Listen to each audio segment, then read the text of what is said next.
Welcome everyone. So for this lecture video, we'll be talking about the last topic under your second module, which is your greatest common divisor, and we'll introduce the concept of Euclidean algorithm. Okay, so greatest common divisor is popularly known as your greatest common factor. When we say parang yung finding the GCF, basically you try to list all of the factors, tapos you'll see there kung ano yung greatest na common sa kanila.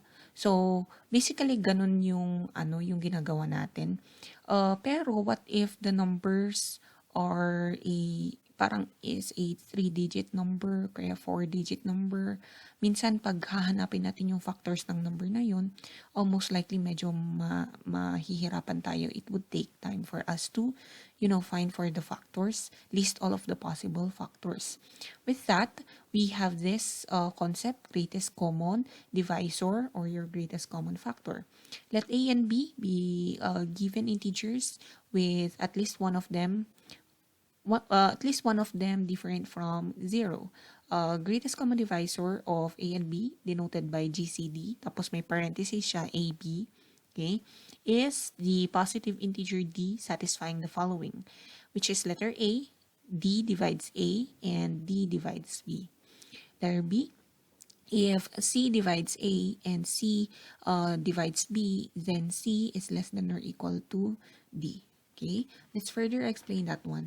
Suppose, let's use, lower numbers na lang muna. So, suppose we have your numbers 2 and, mababa masyado ang 2.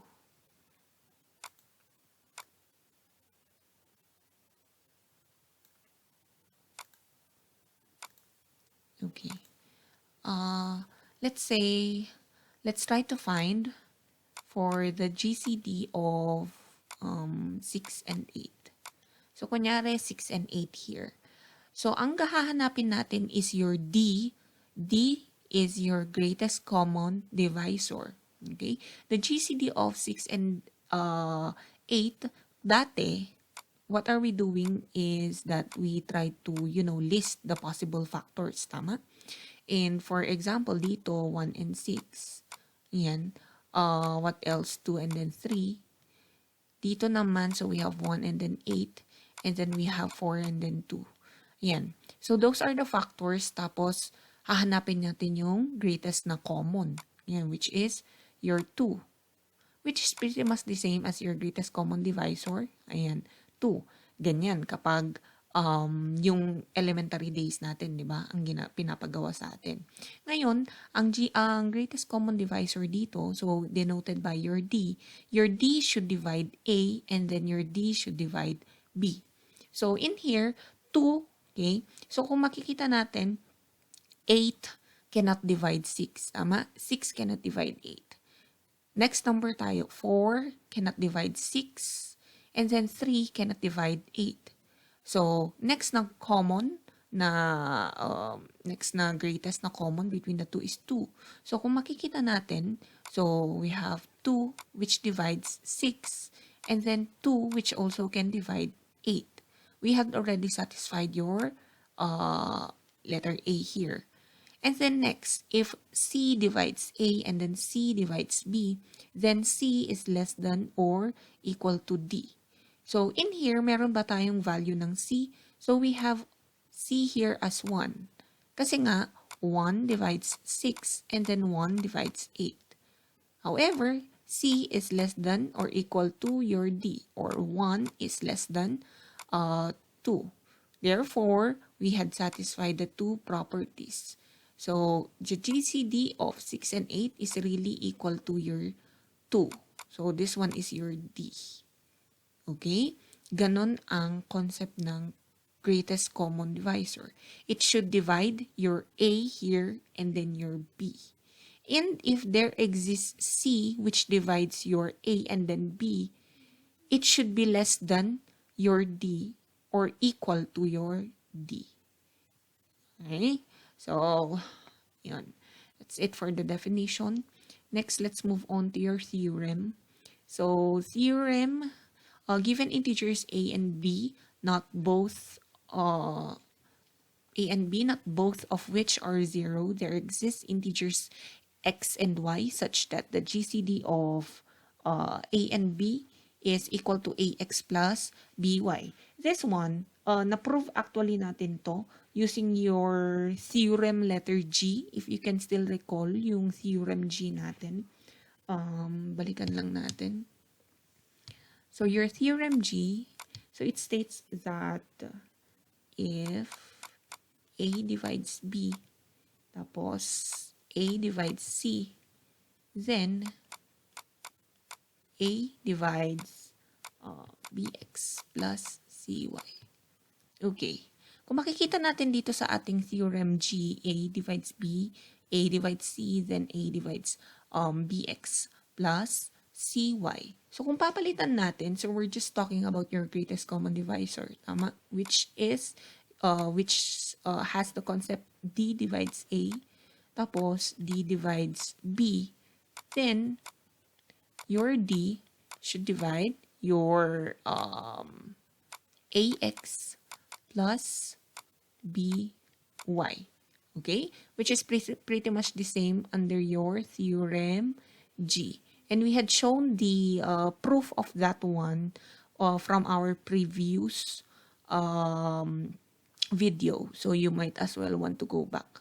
So most likely this theorem is already proven. So there exists x and y arbitrary integers such that if it is multiplied to a and then b and if you'll get the sum, it will be equal to the GCD, okay, of that particular a and b. Okay, so there. And then next we have the concept of your relatively prime. Okay, so in here I had inserted a video about your relatively prime. So please watch that video before watching this. Okay, so next let's provide some examples. So in here, example 1, let's find for the GCD of 1, 4, 3 and then 2, 2, 7. Okay, so you will know after watching the video about relatively prime that the GCD of 1, 4, 3, sulit lang natin. GCD of 1, 4, 3 and then 2, 2, 7 is equal to 1. Okay? Kasi 2, 2, 7 is a prime number. So most likely, kung prime number yan, ang factor lang niya is 1 in itself. And 227, 1 times 227. And 227 obviously does not divide your 143. Okay, so therefore the GCD of 143 and 227 is equal to 1. Alright, so ganun lang naman kung paano. Next, paano kung higher yung number? Paano ma'am kung hindi talaga sila prime numbers? Okay, papasok ngayon ang ating Euclidean algorithm dyan. Okay? Which is this one. Your A is equal to Q1, B plus R1. Okay? Extended form lang siya ng ating division algorithm. If you can still recall, so we have your QB plus R. Tama? So, i-extend lang natin ng i-extend ito. And then later on, we can find for the greatest common divisor of two integers by your Euclidean algorithm. And I'll teach you how. Okay, so for example, we have your GCD, 306 and then 657. Okay? Yan. Ay, sige, pakita ko yung Euclidean algorithm na ito. Yan. So, first step, hanapin natin kung ano ang larger than the other one. So, in here, so as you can see, 306 is less than 657. Tama? Therefore, this one will be your A and then this one will be your B. Okay? So, kung ganun, so we will have 306 divides 657. Parang ganun ang ia-assume natin. Okay? And then, we're going to apply your division algorithm. We'll start with your 657. Okay? So, we'll think of a number kung i-multiply natin sa 306. There, yung largest, okay, na ating quotient. Tapos may maiiwan siyang remainder. Ano yung gagawin lang natin dyan, guys, is unang step, i-divide natin. So, we have 657, okay, divided by 306. 657 divided by 306 is equal to 2 point something, 2.14 or 2.1470 kung gagamitin ninyo ang inyong calculator. So, nearest whole number natin, which is 2. Okay? Guys, sundan nyo ako, Huwag nyo lang panoorin yung video. Next, multiply 2 times 306. 2 times 306 is 617. Okay? I-note ko nga yun. So, this one is 612. Yeah, that's 612. So, kung i-multiply mo to, 612. Yan, yung answer niya. Okay. Ilan ang magiging remainder natin? All we have to do is to subtract it to 657 minus 612. Answer is 45. Yan. This is the first step of your Euclidean algorithm. Second step, tingnan natin. Yung B daw natin, this one is your B. Okay? Note natin. So in here, this one is your A, this one is your Q1, this one is your B, and then this one is your R1. Okay? Based out from the equation, ano ang magiging next step natin? Next step natin, we're going to copy your B. Your B is 306. B is 306.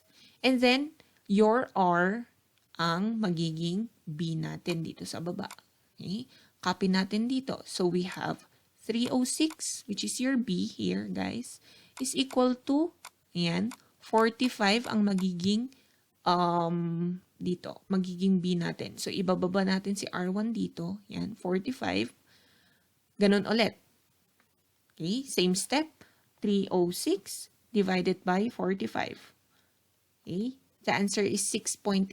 Tama? So, 6.8, we have 6. Get the whole number. So, we have 6 times 45. The answer is 270. Okay? Iano lang natin. I-note lang natin, ha?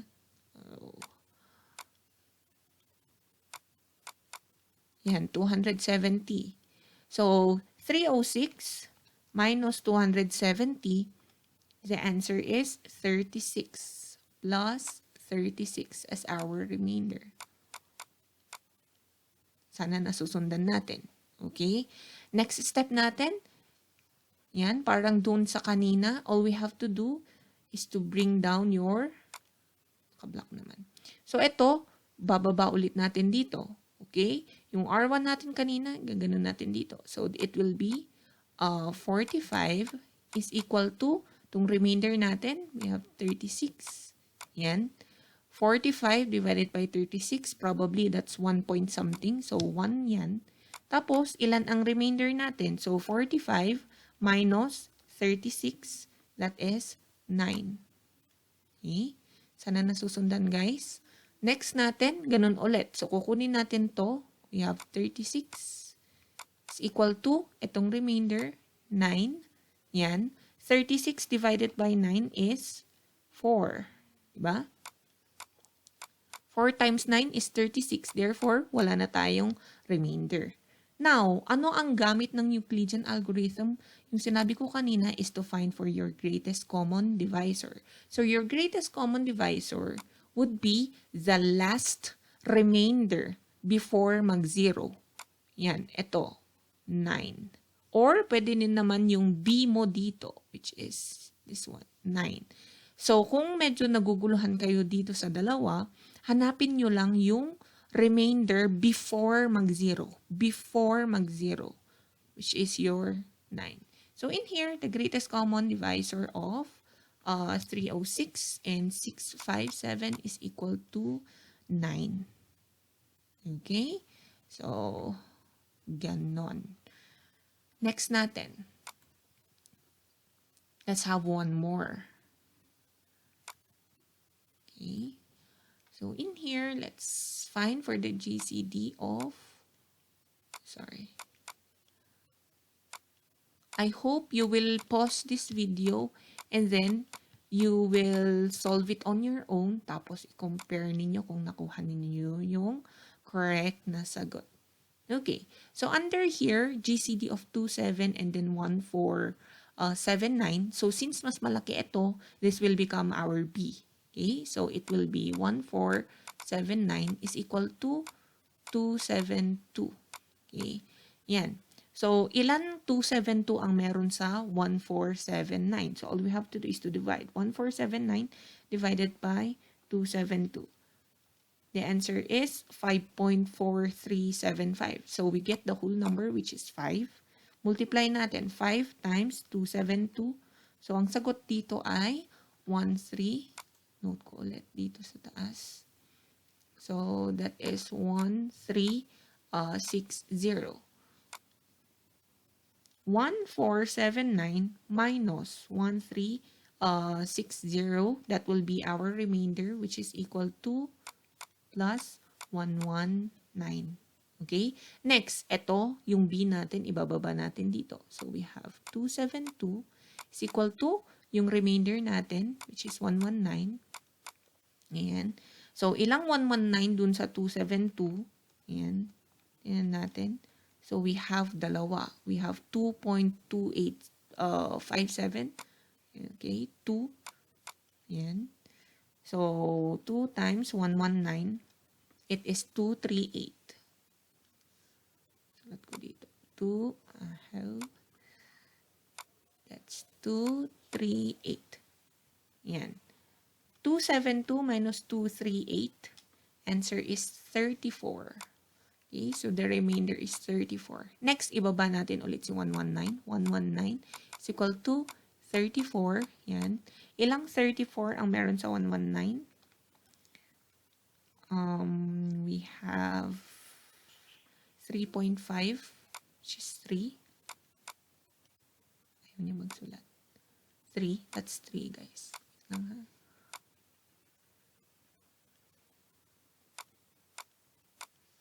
So that's 3. And then we have 3 times 34. That is 102. Okay, 102. Yan. 119 minus 102, 17. Plus 17. Okay, next. Baba natin si 34. Tapos si remainder. So, ilang 17 ang nasa 34, we have exactly 2. Okay? And then, magzi-zero na siya dito. So, what would be the GCD of 272 and 1479? It would be the remainder before mag-zero, which is 17 or ito. Ayan, guys. The answer is 17. Okay? So, yun. Ganon hahanapin ang GCD of certain two integers, okay, with at least one being not 0 by your Euclidean algorithm. Right? So, ganon. Next, concept natin. So, nakita natin kanina, okay, that in a certain theorem, GCD of A and B is equal to AX plus BY. X and BY would be arbitrary integers. Yan. So, we can find for the values of your X and then Y using your Euclidean algorithm. Okay? Sige, let's try. I'll try na lang siguro. Ito muna. Since ito naman yung nandito. So, it states that 17 is equal to 1479 times x plus 272 times y. Okay, medyo mahaba ito. So, I hope you'll be able to follow it. So, first muna. So, 17. So, in here, ang remainder natin is 17, guys. So, we need to focus on this particular part. And so, this particular part of our Euclidean algorithm. Okay? So, ang gagawin natin, so 17, yan, 17 is equal to 119 Okay? So, ilipat natin doon, tama? So, 17 is equal to 119 minus 3 times 34. Okay. Sorry, 119. 119 times 3.34. So, ang goal natin, papalabasin natin si 1479 at si 272. Okay? So, dito, meron tayong 119, which is this one. And then 34, which is this one. Okay? So, unahin natin si 119. We have, kung 119 yan, 119 is equal to 1479 minus 5 times 272. Tama? So, that will be 1479 minus 5 times 272. Okay? Tapos copy natin ito. Minus 3 times, what is 34? 34 is here. So, 34 is equal to 272 minus 2 times 119. So, quantity, 272 minus 2 times 119. Okay? Next. So, meron na tayong 1479 dito. Meron na tayong 5 272. Okay? Now, let's try to distribute your 3. Yan ha, doon. Sige, sana kasha. 1479 minus 5 times 272. Okay? Minus 3 times 272. Dito, lipat natin, distribute natin negative 3 times negative 2. That is positive 6 times 119. Delete natin yun. Okay. Next natin, we need to expand this one. Okay. Pero before doing that, as you can see here, we have 272 and then 272. We can further simplify that one. We have 1479. So, negative 5 and then negative 3. Negative 5 plus negative 3 would be negative 8 times 272. Okay? Plus 6 times, what is 119 here? That is 1479 minus 5 times 272. Okay? Distribute 6, 1479 minus 8 times 272 plus 6 times 1479. This one, negative 5 times positive 6, negative 30 times 272. Okay? Let's now try to combine. So this one is 1. 1 times, tama? That's 1. Then we have 6 here. 6 and 1. Okay? Therefore, that will be 7 times 1479. Okay? Next. Minus yan ha. Minus. Next, we have your negative 8 here. Negative 8. And then your negative 30 here. Therefore, that is, black pala siya, negative 38 times 272. Okay? Now, let's try to, use this one. So, the value of your x here, therefore, x is equal to 7, and then y is equal to negative 38. Substituting it on the formula, so let's try to verify 17 times 1479 yan, times 7 plus 272 times negative 38. Okay, isang kalkyo ko. Try natin. You may pause this video and, try it. 1479 times 7 plus 272 times negative 38. Okay, so the answer is 17. Therefore, the values would be x is equal to 7 and then x is equal to negative 38. Yan. So, ganun po gamitin ang ating Euclidean algorithm and finding for your values of x and y using your Euclidean algorithm. Okay? Another example, sige. Parang na-feel ko kayo. Let's try this one. First, let's find for the GCD of, let's say, andito.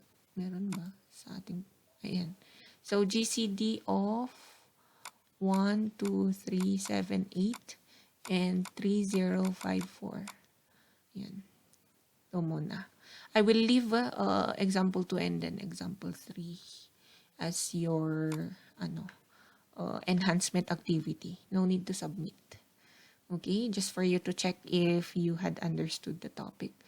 So, we have here, mas mataas ang 1, 2, 3, 7, 8. Kaya ito ang magiging B natin. This one will be our B and then this one is our A. So, A divides B. Yan, ang mangyayari. Therefore, we'll have 1, 2, 3, 7, 8 is equal to 3, 0. Yan. Ilang 3,054 ang meron sa 1, 2, 3, 7, 8. Siguro naman medyo bumilis-bilis na ang ating yan. Paggawa ng Euclidean algorithm. Ang ating remainder would be 162. Okay, next, ibaba natin si 3054. Tapos, ibaba natin si remainder, 162. Ilang 162 sa 3054? We have 18. Okay, and then our remainder would be 138. Next, baba natin si 162 is equal to 138 multiplied to 1. Tapos, ang remainder niya is 24.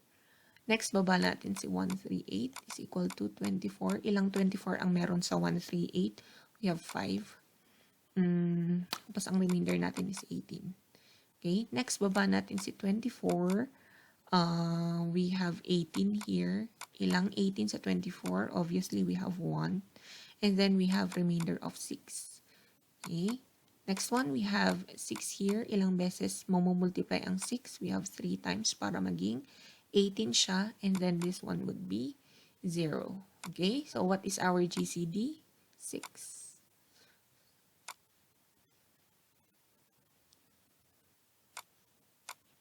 Ito ko na isulat. Okay, so GCD natin is 6. Yan, ha? So, there. Ito pala guys, basically kasi A is equal to QB, ganun. So, sige. Ito ang ating A. Kung gagamitin natin ang division algorithm, this one would be our A. And then this one is our B. Okay? Para maging A is equal to QB plus R. Ayan. So, there. Next, find for the values of X and Y. 6 is equal to what? 1, 2, 3, 7, 8x plus 3, 0, 5, 4, y. Let's try to find for the values of x and y. Sige. Try to pause this video and then you solve it on your own. Tapos you see if the values of x and y that you had solved is actually equal to 6. Okay? So, let's now show the solution. We'll start with your remainder 6 here. 6. Therefore, that is 24 minus 1 times 18. So, 18. 24 times, I minus 18. Next, let's try to expand your 18. So, 18 here, 18 is 138 minus 5 times 24.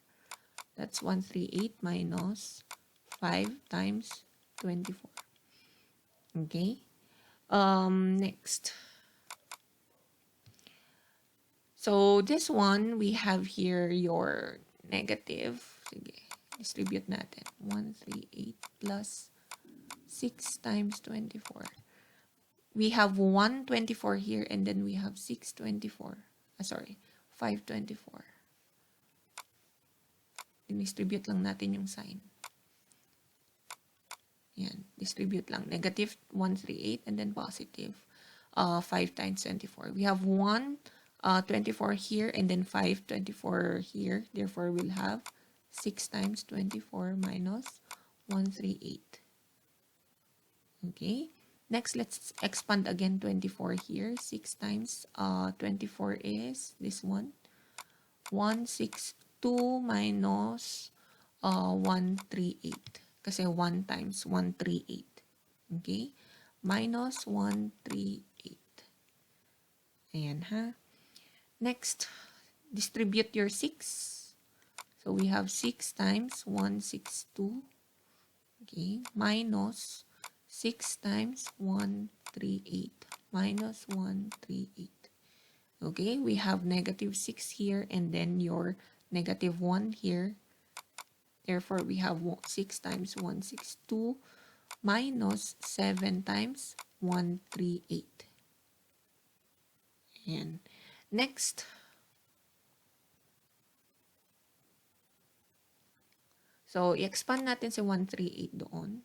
Sorry. Expand natin si 138. So we have 6 times 162 minus 7 times, what's 138? This one. So that is 3054 minus 18 times 162. Okay. Next natin. After expanding, you try to distribute 7. So we have 6 times 162 minus 7 times 3054 plus 18 times 7. 18 times 7 natin, that is 126 plus 126 times 162. Okay? Next. So, after that, ano pa ang gusto ninyong i-expand? Pagsamahin muna natin. We have 1, 2, 6 and then 6 here. Okay, so 6 times 1, 2, 6. So 6, 12, carry 1, 3, 2 times 1, 6, 2 minus 7 times 3054. Okay, last one, 162, 1, 2, 3, 7, 8. 1, 3, 2 times, ano na yan? 1, 2, 3, 7, 8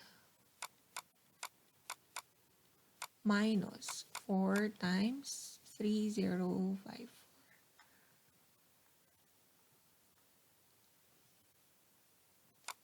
3054 minus 7 times 3054. Okay, distribute 132. Therefore, we have 132 times 1, 2, 3, 7, 8. And then it's minus. So, 132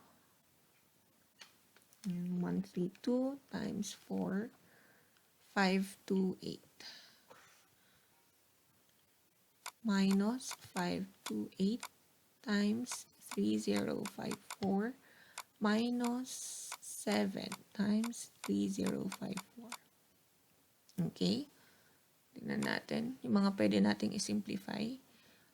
This one, negative 528 and then negative 7. So we have